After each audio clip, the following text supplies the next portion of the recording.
اس لیے میرے عزیز نوجوانوں، میرے جگر کے ٹکڑوں، میری امت کا مستقبل کہاں تک کی آواز پہنچائے اللہ پہنچا دے، پوری امت کے نوجوانوں تک پہنچا دے۔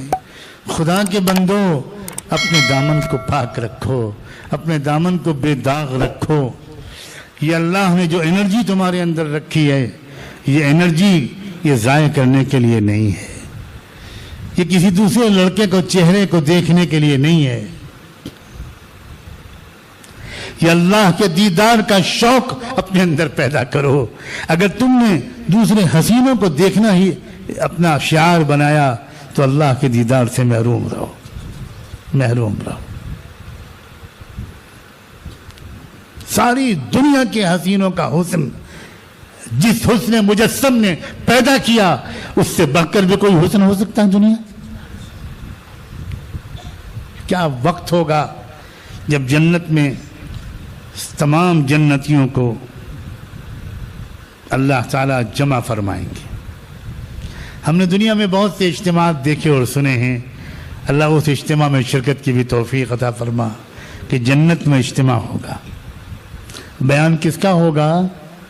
اللہ کا خود، اللہ جل شانہ خود بیان فرمائیں گے۔ اور کیا بیان فرمائیں گے؟ تمام جنت کے لوگوں سے، مردوں سے، عورتوں سے، جوانوں سے، تمام خوش نصیبوں سے اللہ پوچھیں گے ارضیتم یا عبادی، بندو میری بندیو تم مجھ سے خوش ہو گئے؟ اللہ اللہ اللہ۔ وہ خوش نصیب بندے اور بندیاں پکار کر کہیں گے کہ اللہ اللہ، ہم کیسے خوش نہ ہوتے، آپ نے تو ہم کو وہ سب دیا ہے جو کسی آنکھ نے دیکھا نہیں تھا، کسی کان نے سنا نہیں تھا، کسی کے دل دماغ میں آیا نہیں تھا، ہم نے سوچا بھی نہیں تھا کہ یہ نعمتیں یہاں ملیں گی۔ اللہ تعالیٰ اس کے بعد فرمائیں گے بندو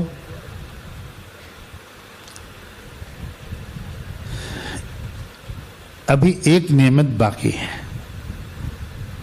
حیران ہو جائیں گے لوگ کہ اللہ کیا باقی ہے؟ اب اتنے شاندار محلات، ایسے بہترین کپڑے، اتنا شاندار فرنیچر، اتنے بہترین مشروبات اور کھانے، ایسا موسم، اتنی بڑی جنت۔ جانتے ہو ہر وہ جنتی کو جو سب سے آخر میں جنت میں جائے گا، سب سے آخر میں کیسے جائے گا؟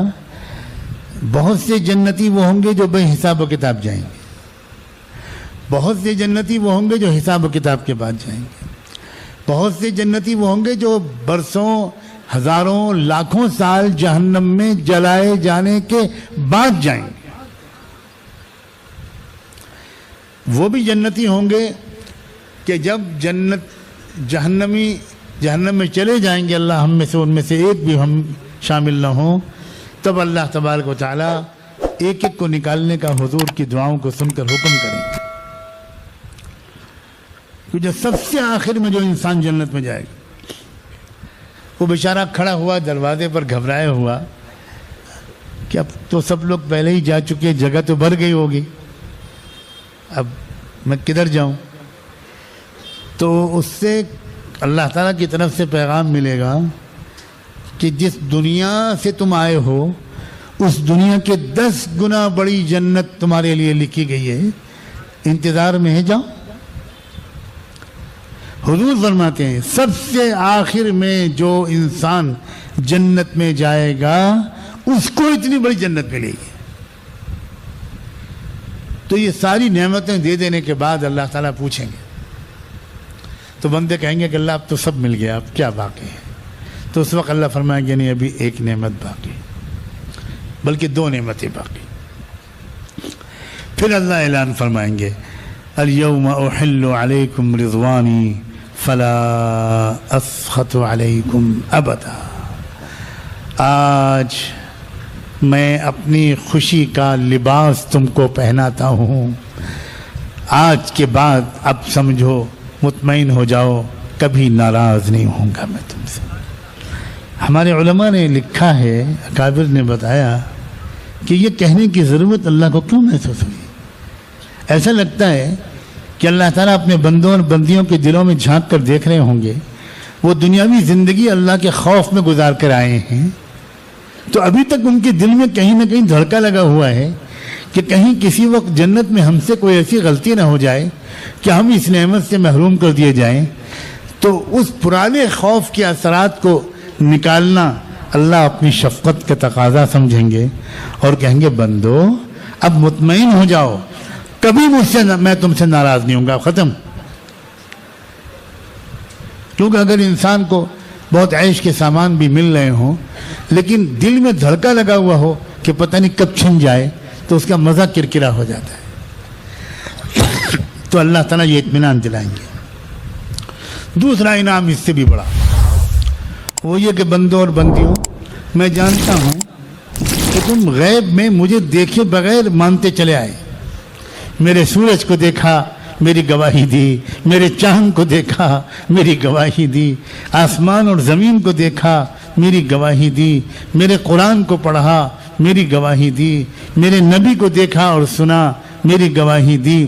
تم نے میری نعمتوں کو دیکھ کر مجھے دیکھا, پہچانا, دیکھا نہیں تھا. یہ میں جانتا ہوں کہ تمہارے دل میں مجھے دیکھنے کی تمنا ہے. آج میں سارے حجابات اٹھاتا ہوں اور اب جی کھول کر میرا دیدار کرو. اللہ ہمیں اپنے دیدار سے محروم نہ فرما. ہم گندی قسم کی چیزیں اور فضول چیزیں اور گندی تصویریں اور یہ اور وہ دیکھ کر اس نعمت سے اپنے کو محروم نہ کریں. یہ حق ہے, حق ہو کر رہے گا. یہ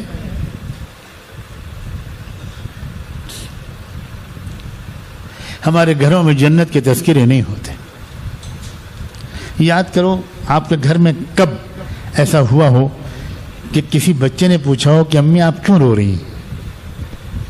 کسی بچے نے آپ سے پوچھا ہو ابو بہت دیر سے آپ دونوں رو رہے ہیں, کیا بات کیا ہے. کبھی ہوا ہے گھر میں؟ کیوں نہیں ہوا؟ کیوں نہیں ہوا؟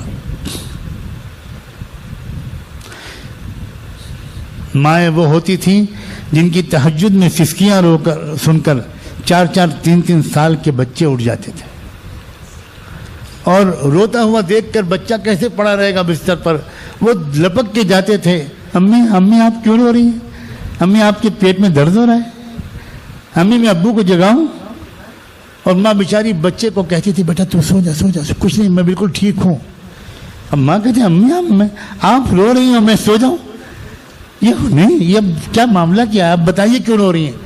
تب مجبوراً ماں کہتی تھی بچے کے کان میں بیٹا سو جاؤ, مجھے اپنی آخرت کی فکر کی وجہ سے رونا آ رہا ہے, میرا کیا ہوگا. اب بتاؤ اس بچے کے دل میں اللہ کا خوف نہیں آئے گا؟ کب ہوا ہے آپ کے گھر میں یہ واقعہ؟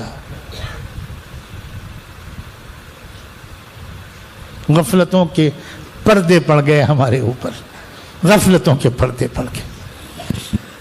نہ جنت کا شوق دل رلاتا ہے, نہ جہنم کا خوف رلاتا ہے.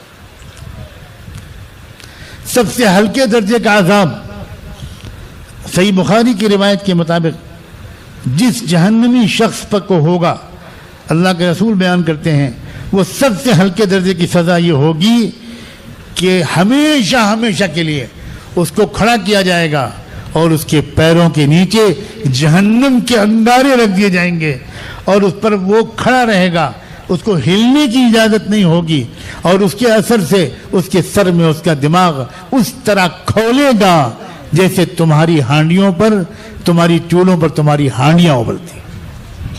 یہ سب سے ہلکے درجے کا عذاب. ہمیں ڈر نہیں لگتا, ہماری آنکھ سے آنسو نہیں نکلتے, ہم بڑے مطمئن ہیں کہ ہم تو مسلمان ہیں, ہم تو جنت میں جائیں. اللہ